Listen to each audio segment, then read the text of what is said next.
I do hard money loans for people that go do real estate, and they just pay me a great interest rate. I want peace of mind, man. Wow. I don't want to be tied down. That's what I teach my students. What's the price for peace of mind? Pay everything off. They say, there's good debt and bad debt. And I don't want to get spiritual, but there is no good debt or bad debt. In the Bible, it says that the borrower is the slave to the lender. Wow. All right, guys. Vegas local, James Malinchak here today. Thanks for coming on, man. Oh, good to be here, man. I'm a big fan. Likewise. I didn't even know you lived here. Yeah, until you hit me up. Yeah. I didn't know you were down here, and I was honored, man. I watch all your clips on Instagram. Hell yeah. We were talking about real estate pricing out here 20 years ago. Oh, crazy. Bought a house for $250,000. Shoot, wish you would have had land back then. Yeah. Like some of the folks bought land, they just held on to it, and now they're selling it for crazy millions of dollars. Just the land, the dirt. That's crazy. I saw some land sell on the strip for like 20 mil a couple months ago. Unbelievable. Nuts. Unbelievable. There's riches in dirt. Yeah. Is real estate a big investment vehicle for you? No. Because physical real estate is not. Mm-hmm. Because I have a philosophy. I want everything peaceful. I want peace of mind. I don't want to be handcuffed by fluctuations and unknowns. So I'm in real estate, but I just lend. I do hard money loans for people that go do real estate, and they just pay me a great interest rate. I want peace of mind, man. Wow. I don't want to be tied down. That's what I teach my students. What's the price for peace of mind? Pay everything off. They say, there's good debt and bad debt. And I don't want to get spiritual, but there is no good debt or bad debt. In the Bible, it says that the borrower is the slave to the lender. Wow. So I never wanted to be at the mercy of fluctuations, goofy government changing things. And so I don't want to be fixing toilets. And I'm not saying there's anything wrong with that. I've got tons of friends who are amazing real estate folks, some that you've had on your podcast. But I just, I like freedom. I'm all in it for freedom. That's what I try to teach my students to. What's the price for freedom? To not worry about a bill when you wake up. To not worry about things that are out of your control. And did that thought process come at a young age, or did it come when you reached some level of success? Came at a young age. I was very fortunate. I had a mentor who's still my mentor, and he's my cousin. He's worth a lot of money. He was one of the great commodity traders on the floor of the commodity exchange. Before the trade centers went down, he was trading gold, silver, and mercantile. He came from the same small town that I came from in Pittsburgh, really tiny 6,000 person steel mill town. And he would always tell me these financial rules. He'd fly me out to New York for his amazing penthouse place, and I'd go to the exchange and I'd work for him. I was a gopher. Go for this, go for that, wash his car, or whatever I needed to do. But he would start mentoring and teach me. And rule number one, he would always say, James, don't owe people money. At the end, he said, I know more about real estate. I know more about the markets, and I know more about floating money. At the end of the day, you go to bed owing people money. You wake up owing people money. Yeah. And I understand leveraging debt and all that, but what happens when the crash comes again like in 2008 and things are out of your control and people are upside down who are leveraged to the hill? Right. I literally just got a call this morning from a friend of mine who's in that situation. Damn. Leveraged to the hill to where, and he's a really good man, and he is liquidating personal assets to pay all his investors back because he said, I'm not going to screw them out of money. They understand real estate and deals. He said, but I'm not going to go bankrupt. I got these folks in at my word, and I'm going to give them their money back, whatever I have to do. And I thought, man, what an honorable thing to do. Yeah, most people would not think that way. No, but that's the challenge.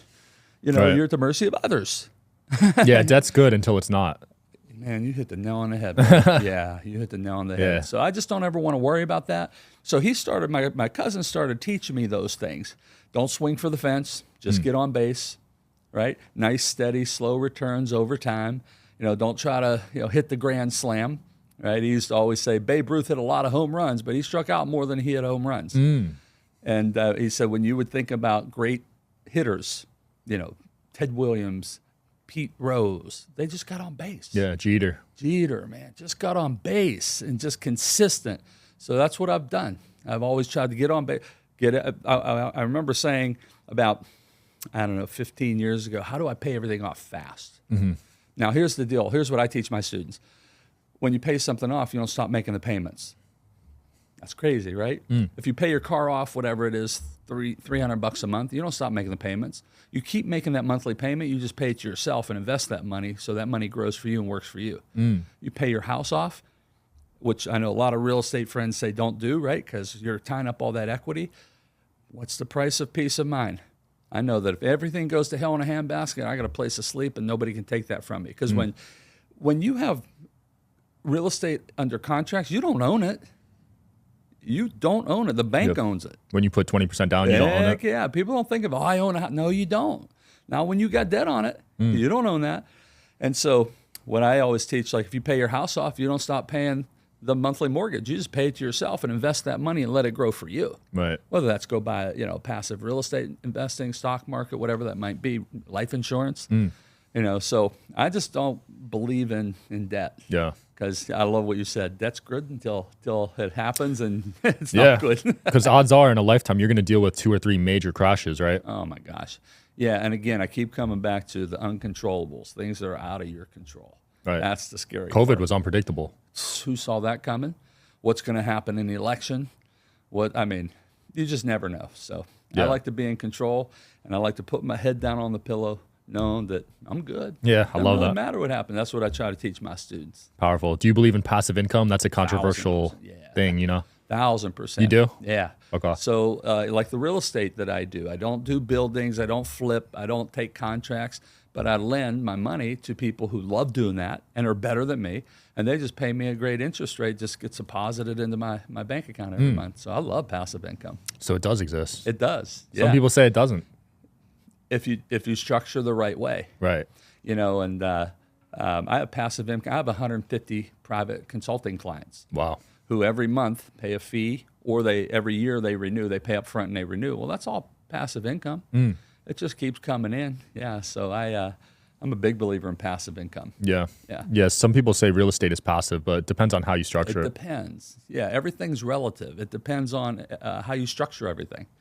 You can't just do an umbrella and blanket it and say everything in real estate's passive income. So I just teach students, be careful, do due diligence, and see the big picture. Yeah. But everything looks great on the front end, but you got to really understand all the pros, cons, ins, outs. Every nook and cranny. You can't just, take some people online's word of, you just invest in real estate and you become rich. I wish it was that easy. I know. Yeah. A lot of fix and flippers got wrecked. That market's tough now. I know. All markets are tough. Yeah. Even short-term rentals. Right. Airbnb's getting tough. I was just talking to the guy this morning, and he got creamed on him. Damn. His leverage really to the hill doing these short-term rentals, and there's one state where they changed certain, I guess the government changed certain laws, and they start putting fees and fines on top of it. So he's really, all of a sudden, he went from positive to upside down. Wow. Literally positive to upside down overnight. It's pretty crazy how you could have $1 million business and then overnight one change. And it's sad. It is sad what others can do and how that affects your livelihood.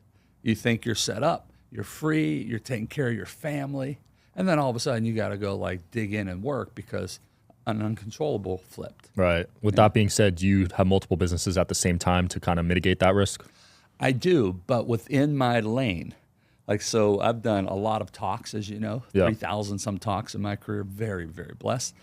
And so I have multiple streams of income within what I'm really good at. I don't do, I'm not really good at real estate, nor do I want to get involved and be handcuffed to the uncontrollables. So I can lend the money, and that's pretty simple, right? Yeah. And then I just get paid every month. I don't go and then do stock market, and I don't do Bitcoin, and I don't do, because I'm not good at those. But when it comes to getting paid to speak as a speaker and teaching others, I'm really great at that because I honed in on that for 20 years. And so I can teach you how to get paid to speak for colleges and universities. I can teach you how to run your own seminars and have high net. I could teach you how to speak and sell, offer from the stage on webinars. So I have various coaching members that come to me, and I have various income streams coming in because of, in my lane, I have multiple streams set up. Got it. Outside, I don't, because how can I be good at any of those? If I'm dabbling and spending a little time on each, how can you be good at anything? Right. How could you have mastery? You know, I was just watching something on the Lakers last night, and Shaquille O'Neal, when he came to the Lakers, in the beginning, it was kind of a letdown. And when they brought Phil Jackson in, old coach of the Bulls, Phil looked at Shaq's schedule over the summer, and he had 50 things booked, rap videos and commercials and all these different deals. And Phil asked him, he said, hey, Shaq, do you want to be the most valuable player of this league? And he said, yes. He said, then I need you to do something. I need you to cancel all that stuff and focus on basketball this summer. If you will do that and listen to me, I guarantee you will be the most valuable player. Wow. And Shaq and he said, look, and if you're not, go back and do whatever you want. Give me 3 months. Shaq canceled it and started leading them to back-to-back championships, back-to-back MVPs in the NBA Finals. Dang. Why? He was focused, brother. He was focused. Became really good. Then he started creating multiple income streams through basketball, in basketball. Right? Before that, he was doing that Kazam movie and rap videos and all that. He was out of his superpower. He was out of his talent. He wasn't in his lane. Right. So I'm a big believer in multiple income streams and what you're good at, because you can have mastery over that and you can focus on that. But I'm not real big on trying to create multiple income streams by dabbling in a whole bunch of stuff. Unless you got people that are running it for you and you truly trust them. Agreed. Wow, that's a legendary story. Phil's one of the greatest coaches. Oh, if not the greatest, maybe. I think him and Steve Kerr are probably 1 and 2. Yeah. Or maybe yeah. Pop. Yeah. Oh, yeah. It's hard to beat Pop. Yeah. But I love how Phil incorporated the mental side of the game. Yeah. He would make the players meditate. Oh, yeah. I'm big on that. Yeah. I'm huge on the mental. And I used to play college basketball. Oh, yeah? Yeah. So you were nice. I signed to the University of Cincinnati out of high school. D1. Yeah. D1. I was all right. I was pretty good shooter. Did you want to go pro? I did, but I blew my knee out. Ooh. Yeah. And fortunately, I had a plan B, which was to get into investments. And I thought I wanted to be a financial advisor and a stockbroker, which I did coming out of college. But then a funny thing happened where I had success at a young age and built a pretty fast business, and I got called to speak. And I'm like, I don't speak. I'm a financial advisor. Well, just come and talk to my sales reps. I think there were like 30 of them. Yeah. I'm like, I don't speak. I'm a financial advisor. And so we only want you to talk for like 35, 40 minutes, fire them up and teach them business stuff. I said, I don't speak. They said, I'll pay you $5,000. I said, I speak. I speak. I was like, what? And that's how I kind of got into the whole speaking thing. $50 million later, here we are. Man, I'm just, sometimes, God blesses you and takes you in a path when you don't expect it. Yeah. And if your antennas aren't up and if your blinders aren't off, that's why they put blinders on horses and races. So the horse can't see anywhere but right there. I noticed that. And we go through life like that. And we miss a lot of opportunities. And I say, you got to go through life with no blinders on. So you can see it. Not that you have to take all opportunities, but so you can see them coming and evaluate them and see if it's a good situation. Man, I often think that if I didn't say yes to that, where would I be today? Crazy. We wouldn't be sitting here. Probably not. I would have no books. Yeah, you got, 27 books? 27. So you're writing about one a year. Man, which is crazy because, I never even read a book in college. I was a C student in school. Wow. Yeah. You know what a C student is, right? See your way through school. That was me. That was me, too. Maybe even some D's in there, And I just, man, it's just greatest gift in the world is knowing that you've made a difference in the lives of other people. Yeah, you're probably starting to get some testimonials now, years later, of people saying you changed their lives. Sean, it's crazy. Man, I read your book 18 years ago, and I still follow this on page 67. I'm like, huh? Really? Me? I'm a small steel mill town kid from Pittsburgh, Pennsylvania. Never thought I'd do speaking at events and read books and write books and do online courses, and it's just such a blessing, man. Right now I'm at a stage in my life where I want to help as many people as possible, leave a positive footprint in the heart, mind, and soul of people, and hopefully make this world a little bit better after I'm gone. Hopefully, which is a long time from now. But. Yeah. Well, you got Gary Brecka as your health coach, so. I do, man. That probably added 10 plus years to your life. Man, he's freaking amazing. I had a blood pressure problem for about 2.5 years, and nobody could fix it.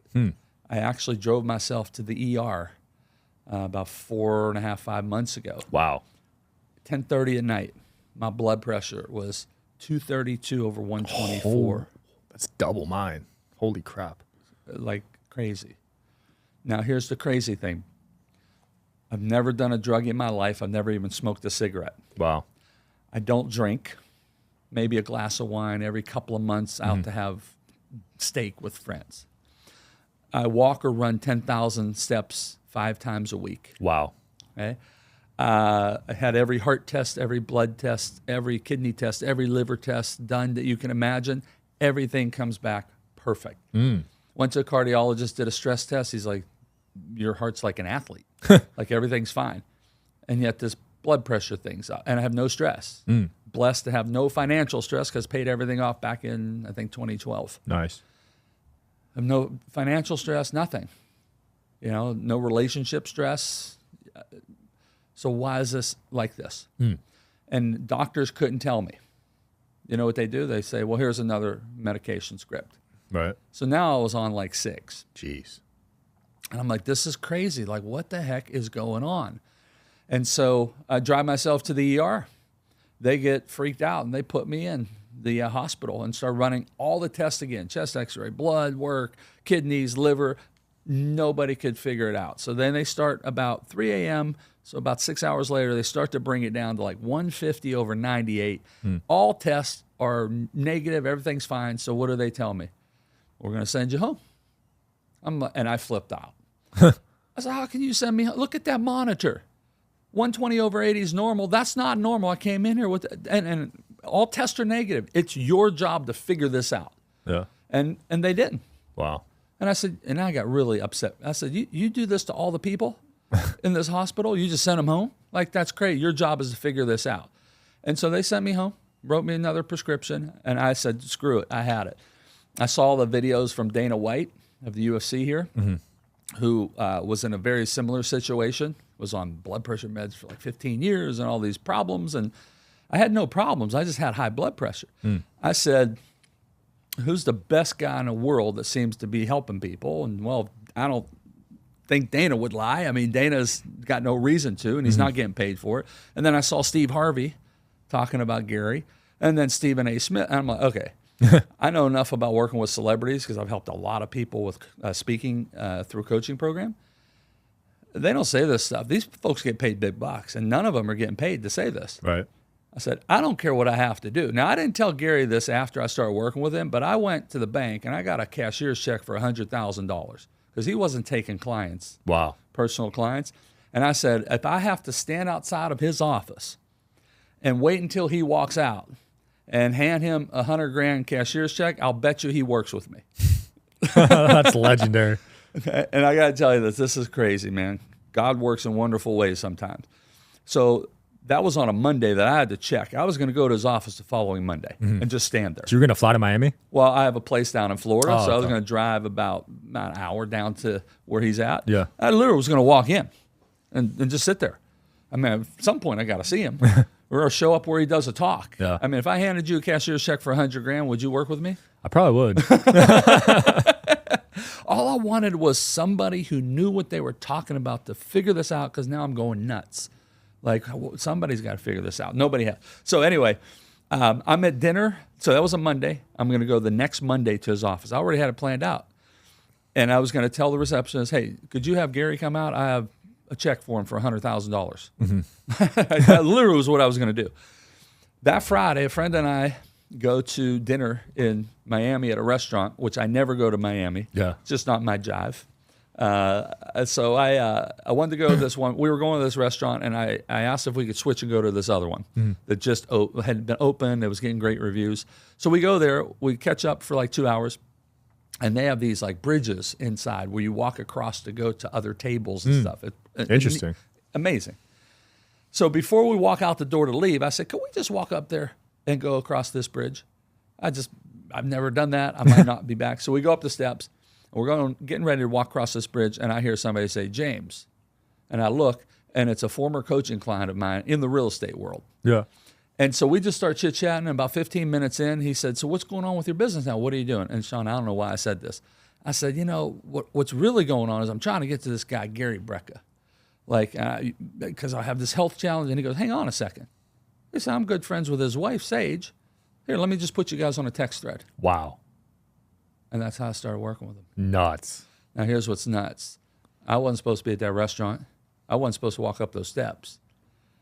They weren't supposed to be at that restaurant either. They lived about an hour and a half north. They were there for business. Wow. They were going to another restaurant. They switched also. That's so crazy. what's the odds of all those tables? When I get to the top of the steps, he's sitting right there. I don't even see him.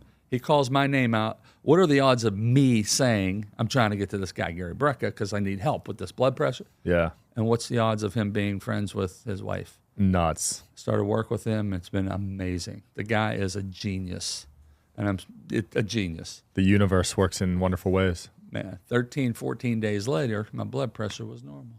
That quick? Yeah. Oh my well, it's gosh. amazing when somebody knows what they're doing. Yeah.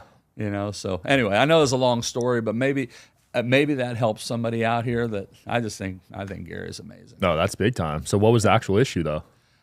Really, I had some gene situations. I had a methylation problem. Oh, did you have the MTHFR yeah, gene? the MT. Yeah, I got that one. Yeah, you have the two? Yeah. Did you do the test? Yeah. Yeah. So I had to cut out gluten and pretty much bread and stuff. Yeah, and I'm on all the supplements, and I cold plunge. When I'm in Florida, I sauna every morning for 30 minutes, and I cold plunge 3 to 6 minutes. Nice. Changed my life. So crazy. I just do all of it, and man, I've never felt better in my entire life. It's and so more importantly, my blood pressure has leveled off now.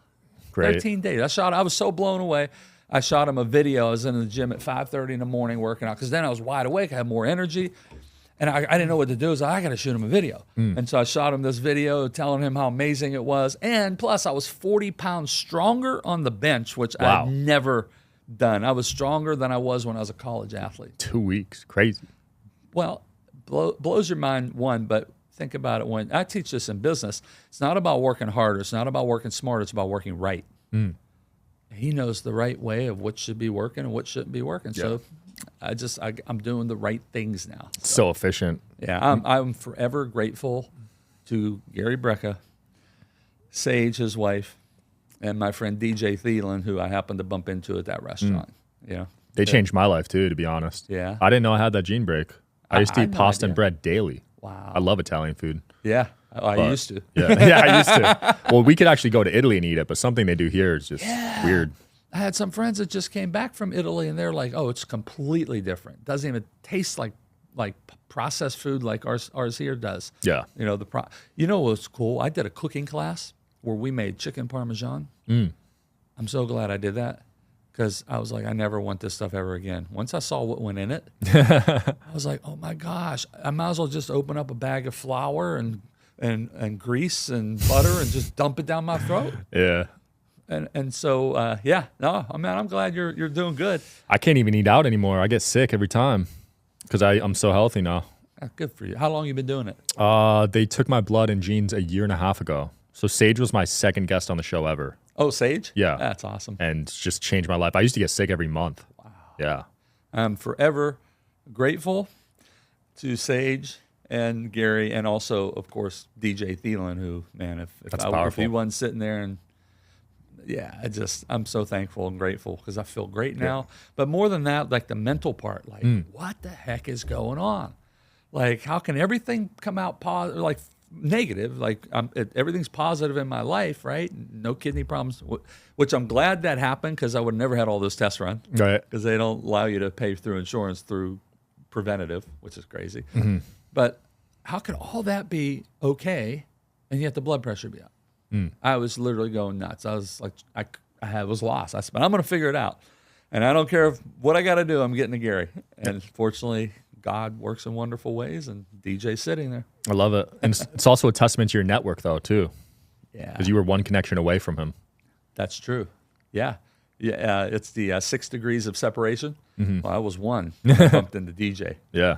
You know, and I always teach, that's important to relationships, right? I always tell people, stop networking. Networking equals pest working. Right? You've had people come up to you and want to network you, and they tell you how great they are, or they slam you with a business card, or they try to get your number, your personal stuff. They don't care a lick about you, right? Right. And that's what networking is. When you network, you become an unwelcome pest. When you relationship work, you become an invited guest, because we should be about building relationships, and that's something I've been following my entire life. I'm here to build quality relationships where everyone's better from it. If I could serve and help anybody in any way, I'm willing to do it. Yeah. So I always say stop networking, start relationship working. I love that. I think similarly. So when I meet a new person, I ask myself, am I feeling like they're draining my energy or do I feel more energy? Oh, man, that's so good. Yeah. And some people, man, they could drain you quick. Oh, yeah. I mean, there are people who brighten up a room when they walk in it, and there are those who brighten up a room when they walk out of it. Yeah. All from a 1-minute convo. Yeah. It's nuts. You could just tell, man. You get the vibe, the energy of like, man, I don't want to be around this cat. Yeah. Like, watch how they are. They're kind of a leech. And your intuition's really good. Yeah. Especially when you do a lot of business over the years. Every time I've gone away from trusting my gut, it's gotten me in problems. Same. Yeah. Every time. Yeah. I teach that for businesses as well. Because we run a really nice 7-figure business, and I have one staff person. Wow. People are like, how do you do that? I said, well, I run everything by a question. I had a guy one time ask, hey, man, I heard you run your entire business by a question. I said, damn straight. And I think you should too, and everybody should. So I believe that we as entrepreneurs are in business for freedom, to do what you want, when you want, where you want, how much you want, how little you want, with whom you don't want. And I never violate that, right? And so I'm in business for freedom, to live my life the way I want. We all should be that. I truly believe that. So if you buy into that and you believe that, then you should run your whole business and life by a question. So the answer is a C or C answer. And here's the question. Is what I'm thinking of doing or who I'm thinking of working with in this JV deal or this sponsorship deal or this hiring this person, whatever it is, will they be contributing to my freedom or will they be contaminating my freedom? And the minute, Sean, man, I get the indication that someone's going to contaminate my freedom is the minute I say no. Wow. It doesn't go any further. Even if the money's good? Could care less about the money. Can't put a price on personal freedom. I mean, there are a lot of people who got into deals because the money's good and then they have no freedom and they're working for somebody else. They're at the mercy of someone else. So I got to be careful when you take investors on. Right. I mean, essentially, you're a partner, but you have obligations to, other ROI. folks. And sometimes you got to listen to everything they say and they dictate what happens. I'm not saying you shouldn't do investing with others, or having others invest in you, but you just got to be cognizant. I just never violate that. Are they contaminating my freedom or contributing to my freedom? Yeah. And the minute I feel they're going to contaminate with their spirit, with the way they do business, with the way they are to other people. And, I watch people. I love to go to dinner with folks. You know why? I want to see how they interact with the servers. That tells me a lot of whether I want to get in business with them. I want to see how they interact with people who can't do anything for them, the valet person. I want to watch them, when they walk to the bathroom. Are they saying hi to people? Are they smiling? Yeah. I want to see their energy, because they're a lot of people can put a front on, right? Yep. But when they're not thinking you're watching, that's when you can tell a lot about somebody's energy. I love that. I'm the same way with the podcast. I see how they greet my assistant, the producer. Yeah. Justin Waller, he shook everyone's hand as soon as he walked in before even greeting me. Yeah. Awesome. I love that. Yeah. Not many people do that. Yeah. It's just not that hard. There are a lot of, I'm blessed. I wrote some books. There are a lot of people that wrote books, right? But put the Bible aside, there's only one book we need. It's a book I read years ago. I read it every December. Wow. It's called Everything I Ever Needed to Know I Learned in Kindergarten. I never heard of that one. By Robert Fulghum.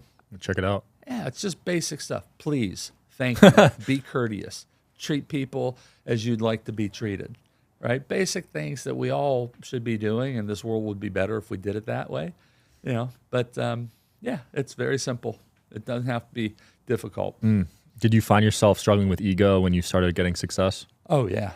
Yeah, well, I think we all do in a way because it's, we start drinking the juice and the Kool-Aid. Yeah. Think, like you, number one in iTunes, right? Oh, man, I'm cool, right? I remember when I started speaking on like big stages and I was like, oh, man, I'm a somebody, right? I'm a rock star. I'm flying to go speak and, be on this stage. But at the end of the day, it's about leaving positive footprints in people's lives, right?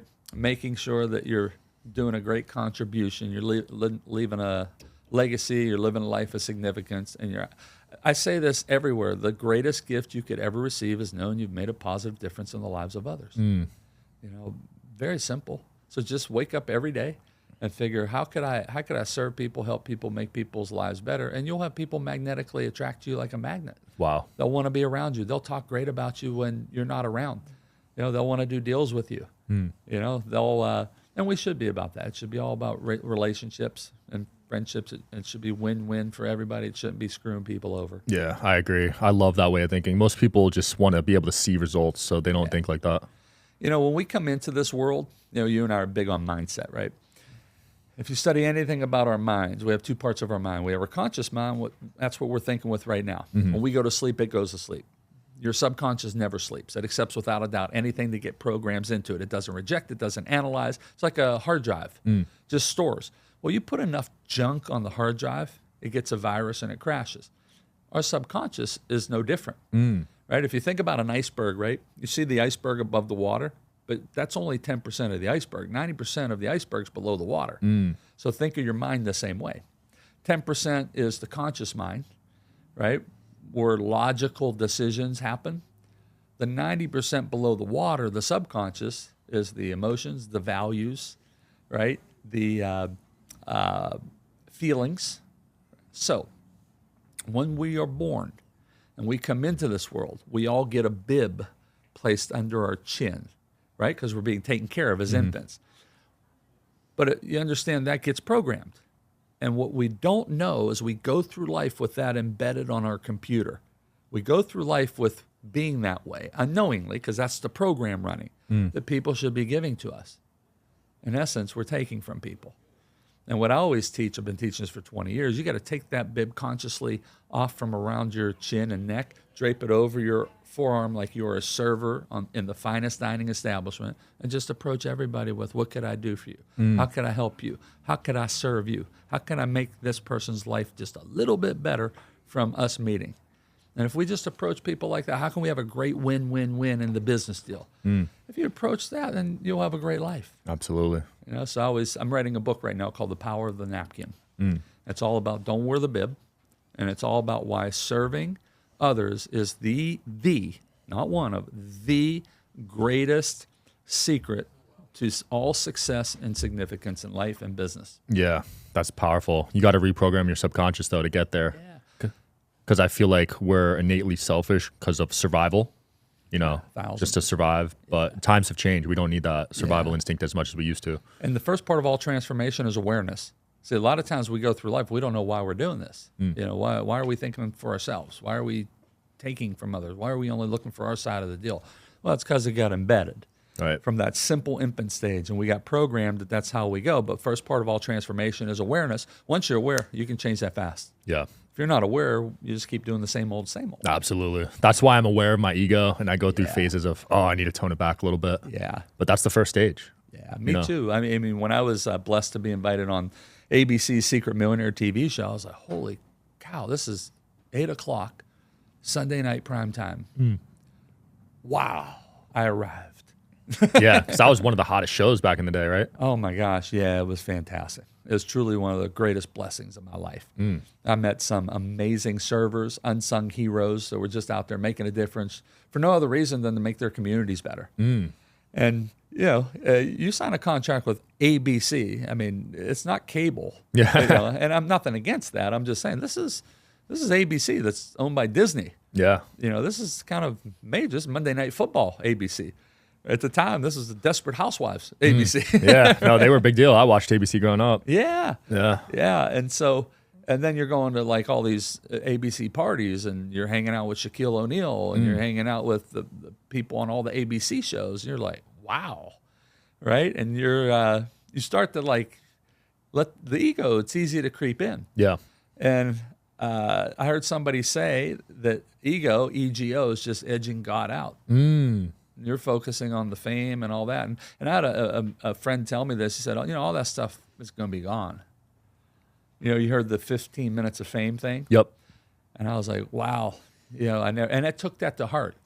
And that's when I was like, you know what? This isn't about, look how great I am. This is about, staying true and humble to who you are, and always, focusing on serving and giving and trying to help people. And so, for a little while there, a few months, I started to float up in the air like, wow, this is great. And you know what, man? Stay humble, stay true. You know, be kind to people, treat people in the right way, build relationships. You know, so I started to wear the bib a little bit. Yeah. Instead of the napkin over the forearm, trying to help others. It's easy to get wrapped up in that space when you're in the acting space. Yeah. So I admire you, man. You're number one in iTunes for podcasts. You got all these. I see your Instagram little clips I watch all the time. You got hundreds of thousands of people that view those. Yeah. And you're just a cool dude, and you're a good guy, man. You're just out there, interviewing people, trying to help people make their lives better. Yeah, I think I get it from Rogan because I used to watch him every day, and he's just doing what he loves, man. Yeah, he's number one. Yeah, he is. Well, you'll be there, man. You're young. You got some time. Yeah, he had 10 years on me, so. You've only been doing this 18 months. Yeah. That's amazing, man. Yeah, man, appreciate it. Absolutely. You're an inspiration. Just keep doing what you're doing, man. I loved your stuff. That's why when you hit me up with the DM, I was like, oh my gosh, man, I love this dude. I've been watching his clips for 6-7 months before. It was crazy. I'm sorry. No, you're good. Out of the blue, man, you just hit me up for that. Yeah. And I was I saw you comment on one of them, so I hit you up. I was watching this guy, and now he wants me on his amazing pod. Yeah, absolutely. Yeah, that's the power. You never know what a comment will lead to, man. Yeah. I've gotten some guests just from commenting on photos, too. That's awesome. Yeah, James, it's been fun. Anything you want to close off with? And I just want to say thank you for having me. I don't take this time lightly. Hopefully we shared something that might be helping somebody out there. I lost my sister Vicky to a brain tumor several years ago, and it taught me a very valuable lesson in my young life at that time, that you can make more money. You can lose all your money, come back and be better. You can build another business. You can lose everything, come back, be better. You can lose all your customers, your clients, come back, have more. Mm-hmm. But the one thing we can't get back is time. Think about this. Every minute, every second you waste, you don't get back the rest of your life. It's not like you get a do-over. So I understand the value of time because I understand my sister Vicky has no more on this earth. And so I just want to say thank you. I understand how valuable this time on your podcast is, and for those who are watching. And I want to say thanks for giving me some time, and hopefully we made somebody's life a little bit better today. Likewise. Thanks for your time, man. Thanks for coming on. Inspired. Anytime. Thanks for watching, guys, as always. Hopefully you enjoyed it. See you tomorrow.